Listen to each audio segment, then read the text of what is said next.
আসসালামু আলাইকুম। দুঃসংবাদ হিসাবে আমি এটা দেখছি, অনেকেই বাংলাদেশের সাথে ইরানের বর্তমান সরকারের যে ঘটনাটা ঘটছে তুলনা করেন, কিন্তু আপনার বুঝতে হবে প্রেক্ষাপটগুলো টোটালি ভিন্ন।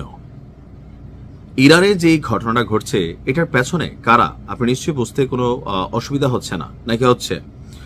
ইরানের এই ঘটনার পেছনে মূল খেলোয়াড় হচ্ছে বাবা ট্রাম্প, আর তার সাথে তার যে ছেলে আছে মধ্যপ্রাচ্যে রাজত্ব করে, হু হু নাম নিলেও আমি একটু ভয় পাই, কোন সময় আবার ভিডিওর ডিস্টারবেন্স চলে হয়।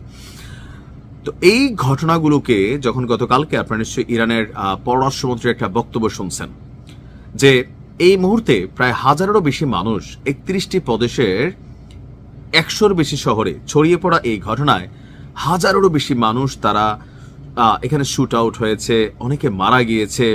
এমনকি এমন এমন ঘটনাগুলো ঘটছে যা গেল 45 বছর যাবৎ ইরানে যেই ইসলামী প্রজাতন্ত্রের শাসন ব্যবস্থা কায়েম হয়েছে, এই ধরনের দুঃসাহস তার দেশের নাগরিকরা করবে বলে পররাষ্ট্রমন্ত্রী বিশ্বাস করে না। এমনকি বিভিন্ন সিসিটিভি ফুটেজ, গোয়েন্দা তথ্য, এগুলিকে যাচাই বাছাই করে দেখা যাচ্ছে যে মার্কিনী যে এজেন্টরা আছে বা পাশাপাশি ওই দেশের ট্রাম্পের যে ছেলের দেশ, সেই দেশের যে এজেন্টরা আছে এই আন্দোলনগুলোর মধ্যে তারা ঢুকে পড়েছে, মুখে মাস্ক পরিহিত। এমনকি সেখানে যে অত্যাধুনিক প্রযুক্তির মেশিনারিজ দেখা গেছে, এগুলা ইরানের ভেতর। ইরান কিন্তু খুব স্ট্রিক্ট একটা দেশ, এখানে দূর থেকে আসলে বোঝার সুযোগ নাই। বাংলাদেশের মতো না যে সীমান্ত দিয়ে একটা জিনিস ঢুকে গেল, বুঝতে পারেন প্রতিনিয়ত ইরানকে কি পরিমাণ সতর্ক থাকতে হয়, যেখানে যে কোনো সময় যে কোনো কিছু ঘটতে পারে। গোয়েন্দা নেটওয়ার্ক ইরানের অনেক শক্তিশালী। তো এত কিছুর মাঝখানে এই যে অযাচিত মেশিনারিজগুলো দেখা যাচ্ছে, অথবা যারা মারা গেছে সেই বুলেটগুলোকে যাচাই বাছাই করা হচ্ছে। এমনকি এখানে সব যে সরকার বিরোধী তা না, সরকারের পক্ষের লোকও কিন্তু এখানে অবজারভেশন করছে বিক্ষোভকারীদের সাথে মিশে। তো নতুন নতুন মানুষের আনাগোনা দেখা যাচ্ছে রহস্যজনক ভাবে।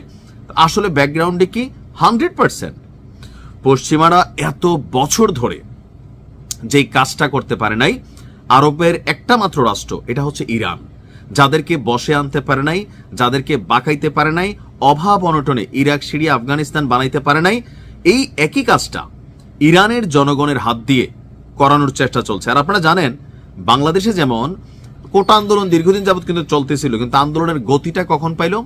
আবু সাইদের মৃত্যুর পরে হুট করেই সবকিছু পরিবর্তন হয়ে গেল। আওয়াজ আসলো তুমি কে আমি কে, রাজাকার রাজাকার। আর সেই আন্দোলনটাতে যতগুলো মানুষের মৃত্যু হলো, আন্দোলন আরো বেগবান হলো। কোটা আন্দোলন সরকার পতনে পরিবর্তন হয়ে গেল। ইরানেও কিন্তু সারা পৃথিবীতে যখন কোনো বিক্ষোভ হয়, সেখানে কেউ মারা গেলে বিক্ষোভকারীদের রক্তের মধ্যে একটা কি বলা হয়েছে, একটা ঝড় ওঠে। আর এই ঝড়টাকে বেসিক্যালি ব্যবহার করে পেছনে থাকা রাজনীতিবিদরা। তো এখানেও ইরানেও এখন যেটা হচ্ছে যে পেছন থেকে আপনার তাদের এজেন্টদের মাধ্যমে, তাদের নিজস্ব লোকদের মাধ্যমে এখানে মানুষের জীবন নেওয়া হচ্ছে, আপনার আহত করা হচ্ছে। আর এগুলা দেখা পরিস্থিতিকে আপনার আরো বেগবান করতেছে যারা বিক্ষোভকারীরা আছেন। ইরানের সরকার দাবি করেছেন, সর্বোচ্চ নেতা গতকালকে বলছেন যে ট্রাম্প আসলে তার দেশের জনগণের হাতকে ব্যবহার করছে।